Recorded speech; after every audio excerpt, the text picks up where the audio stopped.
Duplo Expresso. O que você acha que vai acontecer com o Brasil agora, com o governo,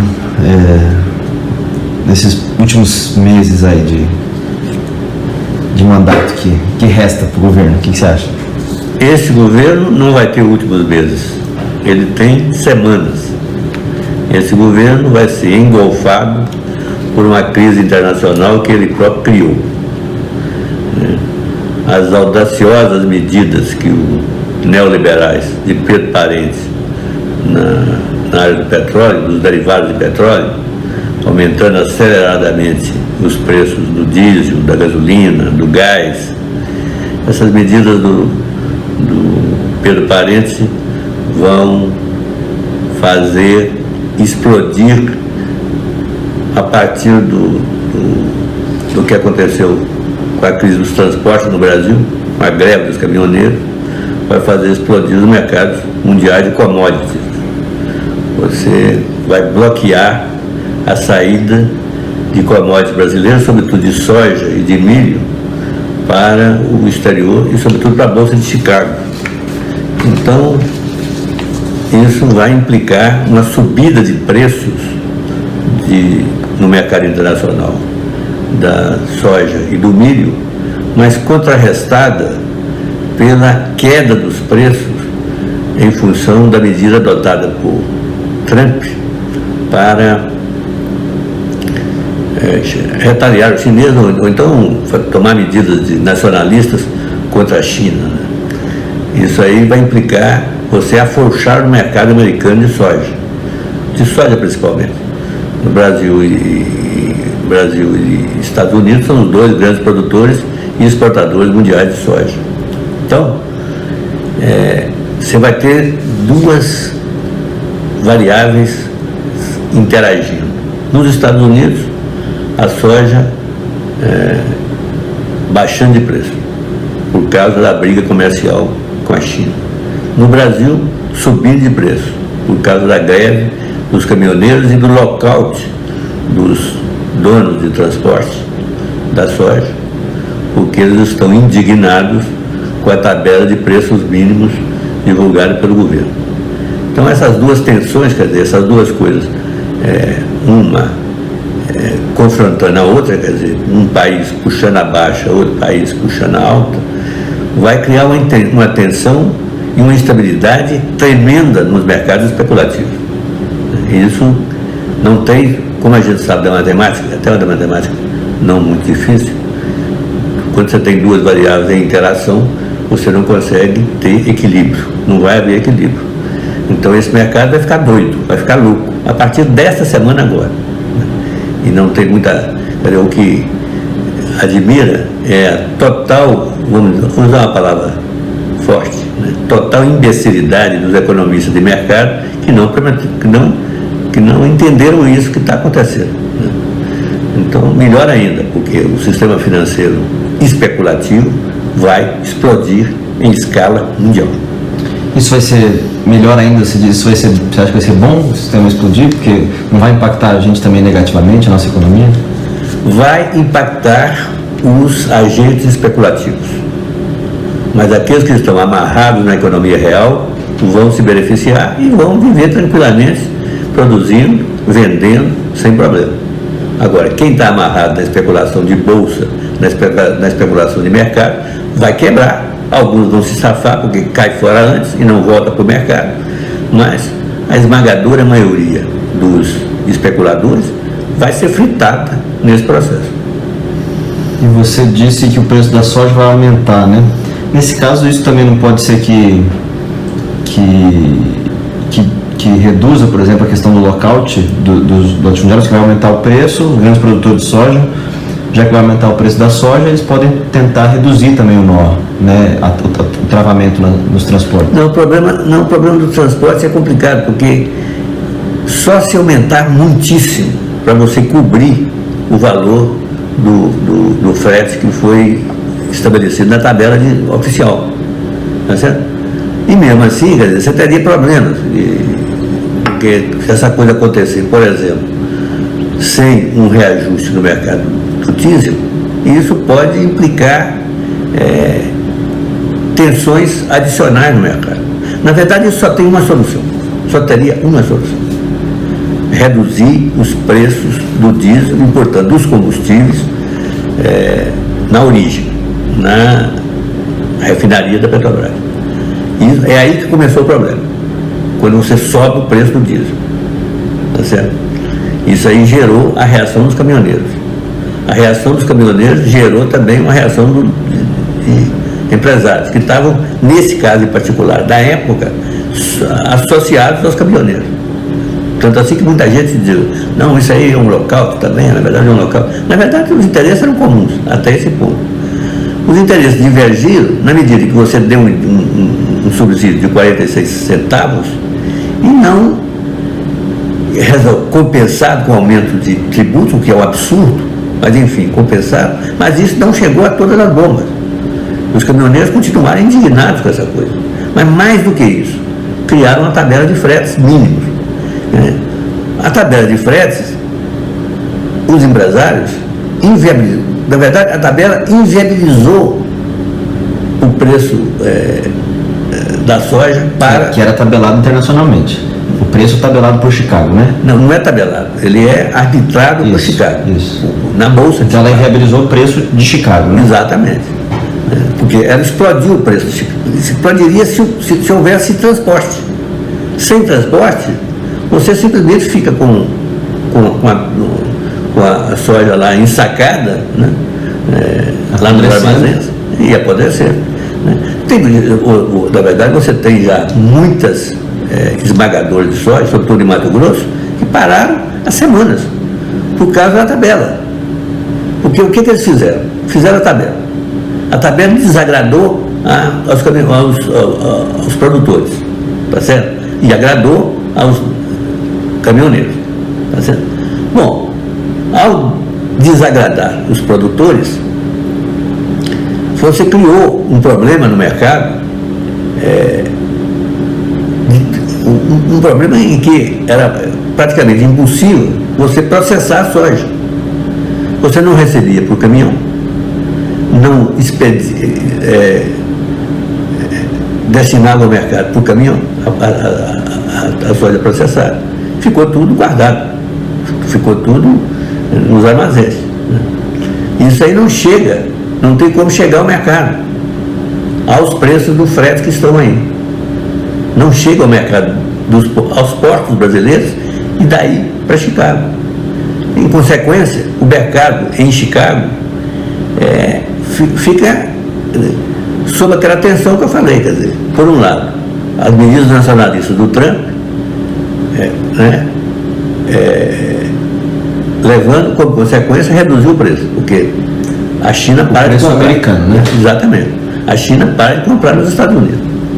E o brasileiro, né, aumentando o preço, mas não transportando. Então, é uma situação insolúvel, quer dizer, qual é a solução? Aumentar os preços do diesel na origem. Senão não tem jeito. Aumentar o preço do diesel na origem? Aumentar não, diminuir o preço do diesel na origem. Claro que diminuir, desculpa. Então, você tem que diminuir drasticamente esse preço.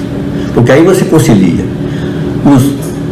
as necessidades dos caminhoneiros, que estão no limite de baixa, né, de subsistência, com os interesses do patronato, né, dos produtores de soja e dos grandes comercializadores, que são todos internacionais, né, Cargill, não sei mais quem é. Então, essa que seria a solução. Né? Você pode perguntar o seguinte: então por que não adota? É tão simples assim. Qualquer economista de quinta categoria sabe isso. O problema é que nós temos um bando de economistas, não de quinta, mas de 15ª categoria, que não consegue ver isso e não consegue aconselhar o governo. E estão todos, na verdade, amarrados na questão do neoliberalismo. É o mercado que vai ditar as coisas. O mercado é que dita os preços. Não pode ser arbitrado pelo governo. Na verdade, isso é uma falsidade. Não há mercado competitivo no mundo, exceto alguns produtos. O mercado mundial é regulado por monopólios e oligopólios que ditam os preços. E aqui no Brasil, no caso dos combustíveis, era a Petrobras. que ditavam os preços. Resolveram fazer essa besteira de vincular os preços ao mercado de Chicago e dos Estados Unidos. Essa que foi a questão. E isso desencadeia o processo. Esse processo me lembra muito o Shakespeare, né? Uma quadra atribuída ao Shakespeare na peça de Henrique III. Né? Ele dizia mais ou menos o seguinte: por causa de um prego, perdi o cavalo. Por causa do cavalo... Por causa de um prego, perdi a ferradura. Por causa de um prego, perdi a ferradura. Por causa da ferradura, perdi o cavalo. Por causa do cavalo, perdi a batalha. Por causa da batalha, perdi a guerra. Por causa da guerra, perdi o reino. E tudo por causa de um prego. O prego em questão chama-se Pedro Parente. E o seu patrão. E o reino em questão é o Brasil. Você acha que o Pedro Parente vai fazer a gente perder o Brasil? Na verdade, é um pouco mais. Ele não vai fazer o Brasil perder o Brasil. Ele vai explodir o mercado financeiro internacional. E isso, de certa forma, nos salva. Porque nós temos economia real. Eles não conseguiram destruir-a toda. Eles estavam montando um esquema para destruir a economia real no Brasil.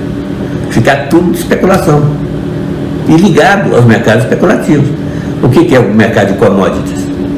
Que é ligado diretamente ao mercado especulativo. Eu estou falando não no mercado físico, de venda e compra de produtos físicos. Eu falo dos derivativos, swap, futuro, tudo isso. Né? Esses derivativos é que caracterizam o mercado como extremamente especulativo e extremamente indefinido. Enquanto os grandes que se movimentam nele vão definir os preços, tudo bem. Agora, quando os grandes não conseguem definir os preços, como é o caso, não tem como, são muitas variáveis envolvidas, vai explodir tudo, sem dúvida alguma. Tá certo? Você está pensando o quê? Você está refletindo? Estou pensando, se explodir tudo, a gente vai começar o quê? Construir o quê depois disso, então? Vamos voltar para a economia produtiva. Primeira coisa a fazer: reduzir os preços dos combustíveis. Primeira coisa. Segundo, lançar um grande programa de recuperação da economia. Coisa que este governo não fez nem 1 centímetro. Você não tem uma iniciativa desse governo, nenhuma, para reduzir o desemprego. Todas as medidas dele, econômicas, na área social, foram para aumentar o desemprego, que foi inclusive a reforma trabalhista. Foi para aumentar o desemprego, como se verificou, sobretudo o desemprego no mercado formal. Então, o que vai ser feito, e tem que ser feito, é derrubar esse governo e entrar com um programa expansivo, dirigido pelo governo, dirigido pelo Estado, para recuperar a economia, recuperar o emprego, né?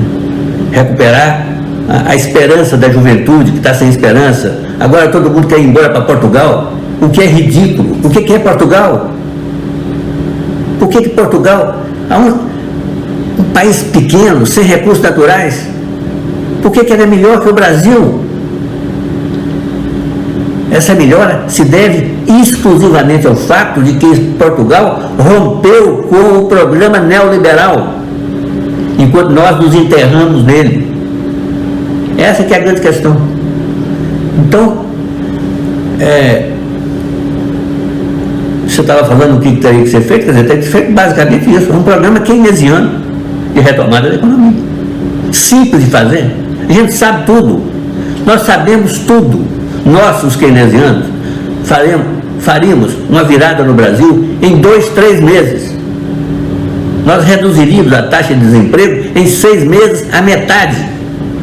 E depois reduziríamos o resto. É claro que nem tudo pode ser feito de uma hora para outra.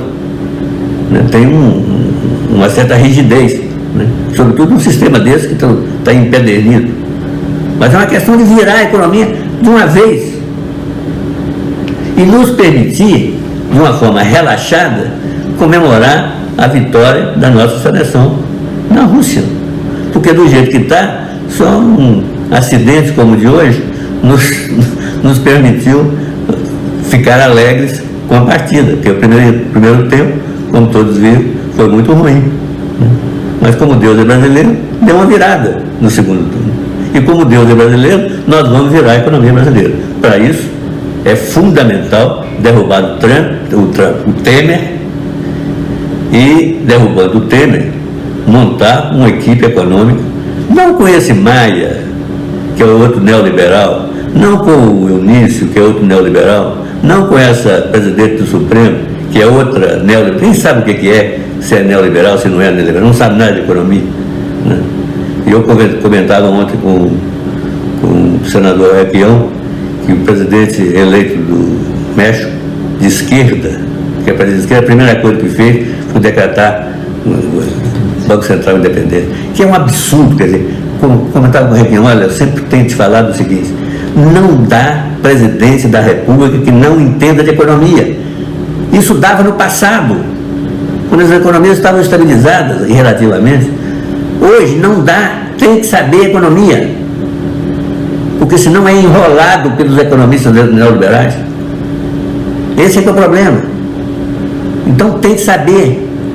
Elegeram um candidato progressista no México e de repente o cara inventa Banco Central independente, ou seja, para entregar o mercado financeiro aos bancos privados. Isso é que é Banco Central independente. Ele não sabe o que é, porque não tem conhecimento de economia. Aqui a gente tem poucos candidatos com conhecimento de economia. Tem que aparecer quem possa fazer isso.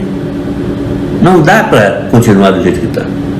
Tem que virar, né? Se me perguntassem, nós estamos em uma situação de emergência e você tem que apontar nomes. O nome que eu aponto como grande candidato à presidência da República é o Roberto Requião, é o senador. Ele sabe economia. Ele conhece profundamente a economia keynesiana. Ele não precisa de ser economista de carteirinha, não precisa de ser economista de tabela, não precisa de ser economista de planilha. Tem que ser economista política na tradição, economista político na tradição de Smith, Ricardo e Marx, que são os grandes economistas clássicos. E mais, na era moderna, no avanço da era moderna, no século XX, Keynes. Galbraith. E o Galbraith já é um refinamento, né? Mas o grande economista do século XX foi o Keynes. Esse foi o grande economista. E tem um grande economista que é importante a gente conhecer também, que é um pouco conhecido, porque quando ele emergiu já tinha uma dominância muito grande dos neoliberais no mundo, é o Abba Lerner, que tem uma teoria chamada de finanças funcionais, que dá com clareza absoluta a economia keynesiana. Então nós temos um governo que não sabe muito de economia. Nós temos um governo que não sabe nada de economia. Nada. Completamente ignorante de economia. O que o Moreira Franco sabe de economia? O que o Padilha sabe de economia? O que o Temer sabe de economia? Esse não sabe nem de constituições. Ele diz que é constitucionalista, mas derrubou a presidente da República, que não tinha nenhum tipo de problema constitucional. Duplo Expresso.